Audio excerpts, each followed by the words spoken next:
ils sont tellement concentrés sur leurs graphiques, leurs indicateurs et leur stratégie technique qu'ils oublient les événements qui peuvent vraiment avoir un impact sur le marché en quelques minutes.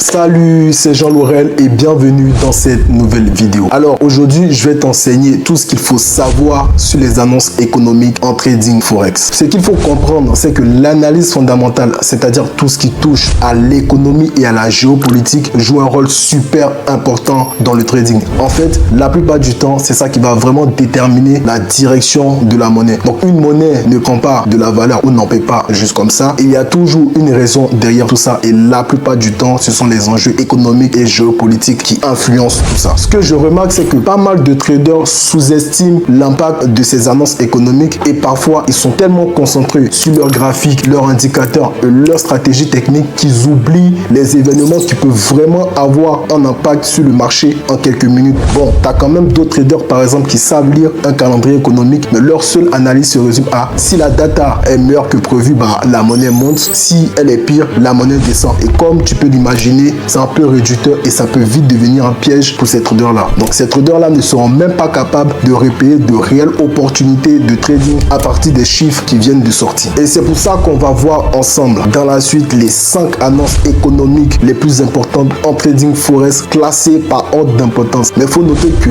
l'ordre peut varier bien sûr en fonction du contexte géopolitique dans lequel on se trouve. Mais de manière générale et selon mon expérience à moi, l'importance des annonces sera placée dans cet ordre-là. Alors, en numéro 1, on a l'annonce des taux d'intérêt et c'est super important parce qu'en fait, les taux d'intérêt ont vraiment un impact sur l'économie et surtout sur l'inflation. Il faut savoir que l'inflation, c'est quand les prix des biens et services augmentent, ce qui fait que l'argent, il perd un peu sa valeur. Donc, quand la Banque centrale décide d'augmenter ses taux d'intérêt, comme la Fed aux États-Unis ou la BCE en Europe, ça rend l'emprunt d'argent plus cher. Par exemple, si vous voulez emprunter de l'argent pour acheter une maison ou même pour investir dans une entreprise, vous allez devoir payer plus cher pour cet emprunt. Et du coup, ça veut dire que les gens vont moins emprunter et là, ça va ralentir la demande pour certains biens et services. Donc, ce qui voudra dire que moins de demande, ça va réduire la pression sur les prix et donc ça aide à freiner l'inflation. En plus, vu que les taux d'intérêt sont élevés et les investisseurs, qu'est-ce qu'ils vont faire? Ils vont trouver ça plus intéressant d'investir en dollars, ce qui voudra dire que le dollar pourrait augmenter de valeur par rapport aux autres monnaies. Mais si la banque centrale baisse ses taux, c'est l'inverse. L'argent devient moins cher à emprunter. Donc, les gens vont emprunter plus, acheter plus de choses, investir plus, ce qui va augmenter la demande. Et quand la demande augmente, cela peut faire monter les prix. Donc, on parlera d'inflation. En gros, ce que tu dois retenir, c'est que les taux d'intérêt influencent vraiment l'inflation. Donc, si les taux montent, l'inflation a tendance à ralentir. Et si les taux baissent, l'inflation peut augmenter. Donc, c'est pour ça que l'annonce des taux d'intérêt, elle est super suivie par les traders parce qu'elle peut vraiment donner la direction à l'économie. Alors, en numéro 2, on a les données du CPI, c'est-à-dire l'indice des prix à la consommation. C'est également un autre indicateur super important pour les traders parce qu'il montre comment les prix des biens et services augmentent ou diminuent dans un pays. Donc, le CPI, c'est un peu comme la photo de l'inflation dans un pays. Si le prix monte trop vite, ça veut dire que l'inflation est trop élevée et là, ça peut devenir un problème pour l'économie. Et quand c'est comme ça,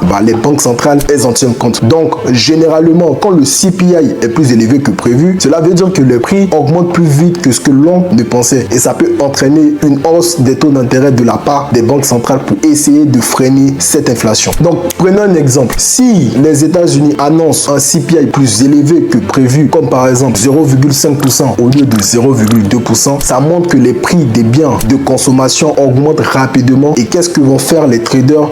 Les traders vont anticiper une réaction de la part de la Fed, comme une hausse des taux d'intérêt pour tenter de calmer l'inflation. Et ça, bien sûr, cela a un impact direct sur le dollar. Si la Fed annonce qu'elle va augmenter ses taux pour lutter contre l'inflation, donc alors le dollar pourrait potentiellement monter car les investisseurs cherchent à profiter de ces rendements plus élevés. D'un autre côté, si le CPI est plus faible que prévu, disons de 0,1% au lieu de de 0,3%, ça peut signifier que l'inflation est sous contrôle. Donc les traders vont penser que la banque centrale n'aura pas besoin de monter ses taux et dans ce cas, les monnaies comme le dollar pourraient perdre de la valeur parce que les rendements seront moins intéressants pour les investisseurs. Donc en gros, les données du CPI, c'est un indicateur clé de l'inflation et l'annonce de ces chiffres peut provoquer un mouvement important sur le marché. Donc c'est une donnée que les traders suivent de près parce qu'elle peut donner des indices sur la direction des taux d'intérêt et par conséquent sur la direction des monnaies. Alors en numéro 3, on a le PIB,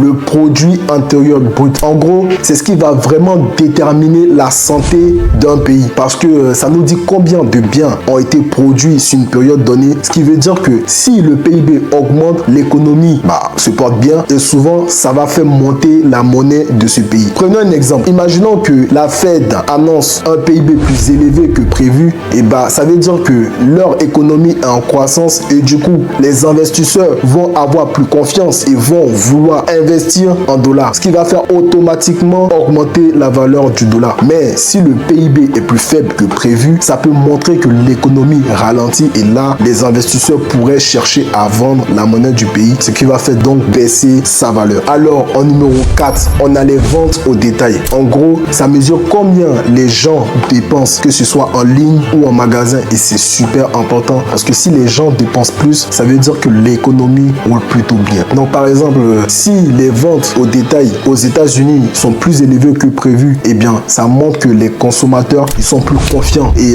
ils vont plus acheter et ça c'est vraiment un bon signe pour l'économie et du coup les traders vont peut-être acheter du dollar et ça va faire monter la valeur de la monnaie. Donc en résumé, quand les ventes au détail sont fortes, c'est plutôt bon pour la monnaie et quand elles sont faibles, ça peut avoir l'effet inverse. Alors en numéro 5, on a les taux de chômage et c'est super important parce que si les taux de chômage baissent, ça veut dire que les gens trouvent plus facilement du travail et ça montre que l'économie va bien. Par exemple, si aux États-Unis le taux de chômage baisse, ça peut pousser la Fed à augmenter les taux d'intérêt pour éviter que l'inflation devienne trop forte. Mais à l'inverse, si le taux de chômage augmente, ça peut être un signe que l'économie ralentit. Donc les traders, ils vont faire quoi? Ils vont peut-être vendre la monnaie parce que le taux de chômage est plus élevé et c'est souvent un indicateur que l'économie est moins dynamique. Donc pour résumer rapidement, si le taux de chômage est bas, c'est plutôt bon pour la monnaie et si le taux de chômage est élevé, ça va faire baisser la valeur de la monnaie. Alors après avoir écouté toutes ces annonces économiques là, je vais te faire comprendre que